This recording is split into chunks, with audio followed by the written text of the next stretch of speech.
आज का हमारा टॉपिक है सिकंदर लोधी, जिसने 1489 ईस्वी से लेकर 1517 ईस्वी तक शासन किया। तो चलिए स्टार्ट करते हैं। सिकंदर लोधी सुल्तान बहलोल लोधी का पुत्र था। वह एक हिंदू सुनार बीवी से उत्पन्न हुआ था। उसके बचपन का नाम निज़ाम खान था। वह बहलोल लोधी का सबसे छोटा एवं तीसरा पुत्र था। वह बाल्यकाल से ही बहुत प्रतिभाशाली था। बहलोल लोधी की मृत्यु के पश्चात दरबार में उत्तराधिकारी की नियुक्ति के लिए अमीर दो दलों में विभाजित हो गए थे। एक दल बहलोल लोधी के सबसे बड़े पुत्र बरबक शाह को दिल्ली का सुल्तान बनाना चाहता था। दूसरा दल निज़ाम खान को सुल्तान बनाना चाहता था, क्योंकि वह अपने भाइयों में सबसे अधिक प्रतिभाशाली एवं योग्य था। बहलोल लोधी की मृत्यु के समय उसका सबसे बड़ा पुत्र बरबक शाह जौनपुर में था। इस स्थिति का लाभ उठाकर निज़ाम खान के समर्थकों ने उसकी सुल्तान होने की घोषणा कर दी। इस प्रकार निज़ाम खान सिकंदर शाह लोधी की उपाधि धारण कर 17 जुलाई 1489 ईस्वी को सिंहासन पर बैठा। उसने 1517 ईस्वी तक शासन किया। सिकंदर लोधी की समस्याएं। 1489 ईस्वी में जब सिकंदर लोधी सिंहासन पर बैठा तो उसके समक्ष अनेक गंभीर समस्याएं थीं। प्रथम बहलोल लोधी का सबसे बड़ा पुत्र बरबक शाह स्वयं सिंहासन प्राप्त करना चाहता था। वह यह कभी सहन करने को तैयार नहीं था कि उसका छोटा भाई सिंहासन पर बैठे। दूसरा जौनपुर का पूर्व सुल्तान हुसैन शाह बहलोल लोधी के हाथों हुई अपनी पराजय का बदला लेना चाहता था। तीसरा सिकंदर लोधी का चाचा आलम खां एवं चचेरा भाई आजम हुमायूं भी सुल्तान बनने का स्वप्न देख रहा था। चौथा प्रसिद्ध अमीर ईसा खां ने अपने साथी अमीरों के साथ मिलकर अपनी कुटिल चालों में व्यस्त था। पांचवा, उस समय प्रशासन पूरी तरह ठप हो चुका था। इसका कारण यह था कि युद्धों में व्यस्तता के कारण बहलोल लोधी प्रशासन की ओर कोई विशेष ध्यान नहीं दे रहा था। दूसरा है सिकंदर लोधी की सफलताएं। सिकंदर लोधी ने 1489 ईस्वी से 1517 ईस्वी तक शासन किया। अपने शासनकाल के दौरान सिकंदर लोधी ने अनेक सफलताएं प्राप्त की। इनका संक्षिप्त वर्णन निम्नलिखित अनुसार है। नंबर 1 है बरबक शाह के विद्रोह का दमन। सिकंदर लोधी ने अपना ध्यान सबसे पहले अपने बड़े भाई कट्टर प्रतिद्वंदी बरबक शाह की ओर दिया। बरबक शाह इस समय जौनपुर का सूबेदार था। जौनपुर का भूतपूर्व सुल्तान हुसैन शाह शर्की बरबक शाह को सिकंदर लोधी के विरुद्ध उकसा रहा था। वह चाहता था कि दोनों भाइयों में संघर्ष हो तथा इस अवसर का लाभ उठाकर वह स्वयं जौनपुर का शासक बनना चाहता था। सिकंदर लोधी ने बरबक शाह के पास एक दूत भेजकर उसकी अधीनता को स्वीकार करने का संदेश भेजा। बरबक शाह ने हुसैन शाह के बहकावे में आकर इस प्रस्ताव को ठुकरा दिया। बरबक शाह सिकंदर लोधी का सामना करने के लिए एक सेना के साथ कन्नौज की तरफ चल पड़ा। सिकंदर लोधी ने बरबक शाह की सेना का मुकाबला करने के लिए अपनी एक सेना को भेजा। कन्नौज में हुई एक लड़ाई में बरबक शाह पराजित हो गया एवं वह बदायूं की ओर भाग गया। इसके बावजूद सिकंदर लोधी की सेना ने उसका पीछा किया तथा बरबक शाह को आत्मसमर्पण करने के लिए बाध्य किया। जब बरबक शाह को सिकंदर लोधी के समक्ष पेश किया गया तो उसने दयावश अपने भाई को माफ़ कर दिया तथा उसे जौनपुर का प्रदेश लौटा दिया गया। किंतु बरबक शाह की गतिविधियों पर दृष्टि रखने के लिए अपने कुछ वफादार अमीरों को उसके दरबार में नियुक्त कर दिया। इसके अतिरिक्त उसके राज्य को जागीरों के रूप में बांटकर अपने विश्वसनीय अमीरों को वहां नियुक्त किया। दूसरा है आलम खां, ईसा खां, आजम हुमायूं एवं तातार खां का दमन। सिकंदर लोधी का चाचा आलम खां स्वयं सिंहासन प्राप्त करने का स्वप्न देख रहा था। उसके अधीन रापड़ी एवं चंदवार के क्षेत्र थे। सिकंदर लोधी ने आलम खां को रोपड़ी में घेर कर उसे पराजित कर दिया। आलम खां ने भागकर ईसा खां के यहाँ शरण ली। ऐसे समय में सिकंदर लोधी ने कूटनीति से काम लिया। आलम खां को इटावा का सूबेदार बनने का प्रलोभन देकर उसे अपने पक्ष में कर लिया गया। इसके पश्चात ईसा खां को पटियाली नामक स्थान पर सुगमता से परास्त कर दिया। इसके शीघ्र पश्चात ईसा खां की मृत्यु हो गई। सिकंदर लोधी का चचेरा भाई आजम हुमायूं भी सिंहासन प्राप्त करने के लिए कुटिल चालें चल रहा था। सिकंदर लोधी ने उसे सुगमता से पराजित कर कालपी का क्षेत्र उससे छीन लिया। काल्पी को महमूद खां लोधी को सौंपा गया। इसके पश्चात सिकंदर लोधी ने तातार खां को पराजित किया। उसे गुजारे के लिए झालरा की जागीर दी गई। प्रसिद्ध इतिहासकार डॉक्टर A.L. श्रीवास्तव के अनुसार इस प्रकार सिंहासनारूढ़ के 1 वर्ष के भीतर ही सिकंदर अपने विरोधियों को कुचलने तथा दिल्ली के छोटे से साम्राज्य में शांति स्थापित करने में सफल रहा। तीसरा है अमीरों का दमन। सिकंदर लोधी ने सुल्तान के गौरव को पुनः स्थापित करने के उद्देश्य से अमीरों के प्रति बहलोल लोधी के उलट नीति को अपनाया। उसने अमीरों एवं सरदारों के हिसाब की पूरी जांच करवाई। उसने राजकीय धन का गबन करने वालों का दुरुपयोग करने वालों पर कड़े कदम उठाए। घूसखोरी, कुप्रबंध तथा दुर्व्यवहार करने वाले अमीरों को कठोर दंड दिए गए। उन्हें नियमित रूप से दीवाने वजारत के पास अपने राजस्व एवं करों का हिसाब देने के लिए बाध्य किया गया। सिकंदर लोधी ने अपनी गुप्तचर व्यवस्था को दृढ़ बनाया। उसके गुप्तचर अमीरों की प्रत्येक गतिविधियों की सूचना सुल्तान को पहुंचाते थे। इस कारण अमीरों में सुल्तान के प्रति आतंक छा गया। उसने अमीरों को बाध्य किया कि वे सुल्तान का सम्मान करें तथा उसकी आज्ञाओं का पालन करें। उसने सुल्तान की अवहेलना करने वालों को कठोर दंड दिए। इनके अतिरिक्त सिकंदर लोधी ने षड्यंत्रकारी अमीरों का बड़ी निर्ममता से दमन किया। प्रसिद्ध इतिहासकार डॉक्टर A.B. पांडे के अनुसार उसके कदमों का परिणाम यह हुआ कि अमीरों पर सुल्तान का नियंत्रण बढ़ गया तथा उनकी अनुशासनहीनता घटी और राज्य शक्ति में वृद्धि हुई। चौथा है जौनपुर की विजय।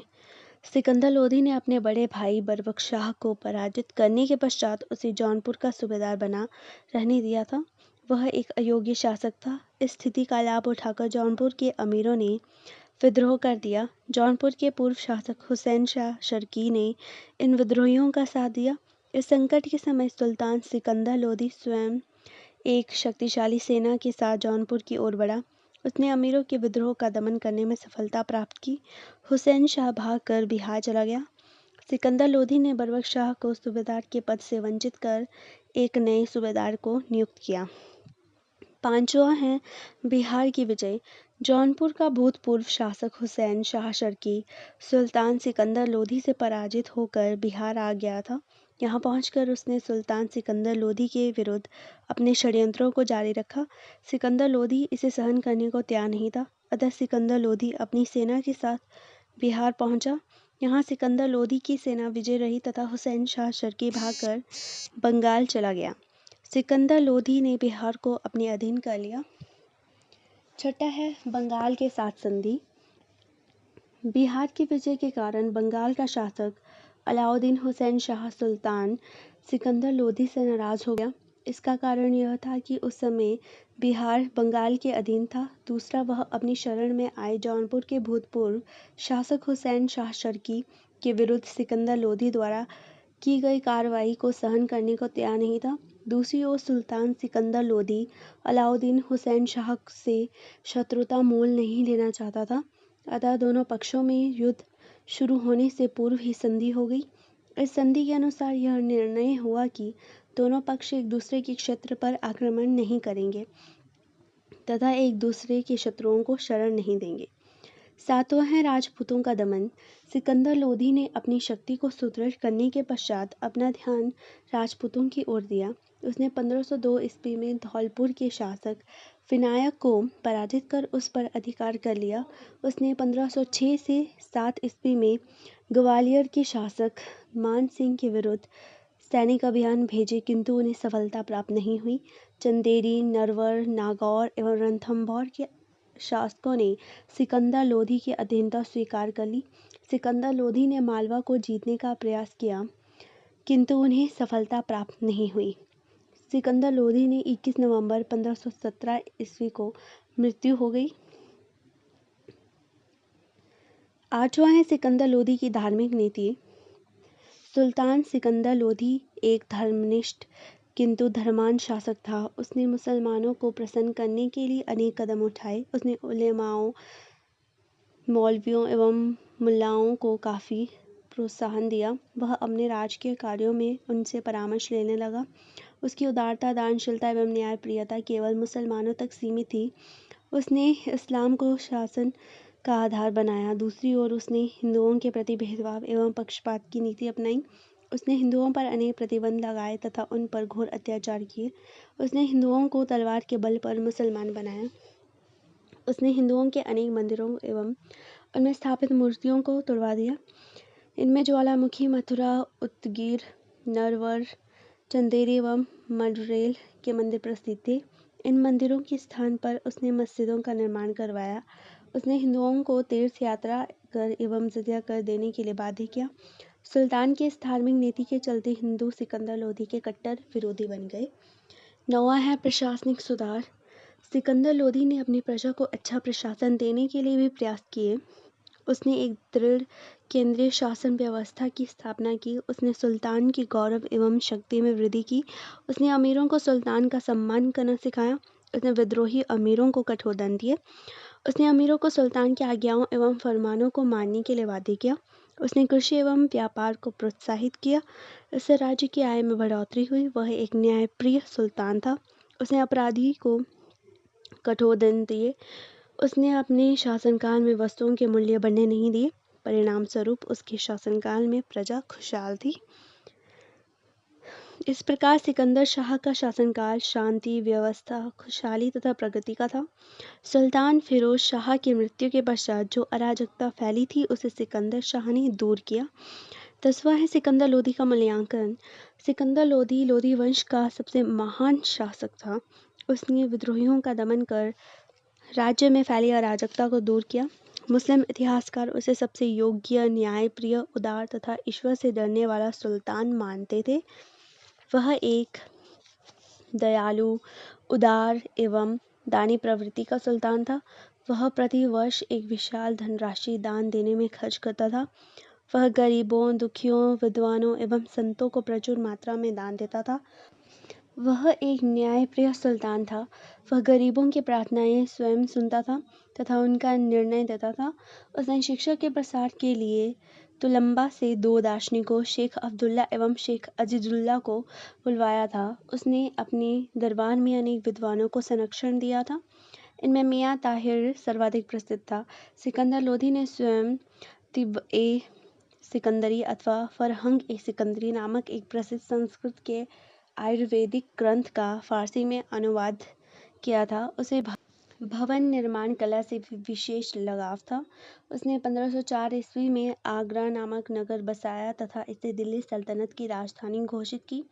उसने अनेक मस्जिदों एवं मकबरों का निर्माण करवाया। इनमें उसका दिल्ली में बना मकबरा सर्वाधिक प्रसिद्ध है। इन सफलताओं के बावजूद उसके चरित्र पर सबसे गहरा धब्बा हिंदुओं के प्रति उसकी धार्मिक असहनशीलता की नीति थी। इस नीति के कारण हिंदू उसके कट्टर दुश्मन बन गए थे। प्रसिद्ध इतिहासकार डॉक्टर A.L. श्रीवास्तव के अनुसार निसंदेह वह एक योग्य शासक था, किंतु अपने धार्मिक अत्याचारों की नीति के कारण उसने राज्य की बहुसंख्यक जनता की सहानुभूति खो दी थी। अपने अच्छे शासन प्रबंध के प्रभाव को खत्म कर दिया था। एक अन्य प्रसिद्ध इतिहासकार डॉक्टर A.B. पांडे के अनुसार अपने सभी दोषों एवं असफलताओं के बावजूद सिकंदर निसंदेह लोधी वंश का सबसे महान सुल्तान था।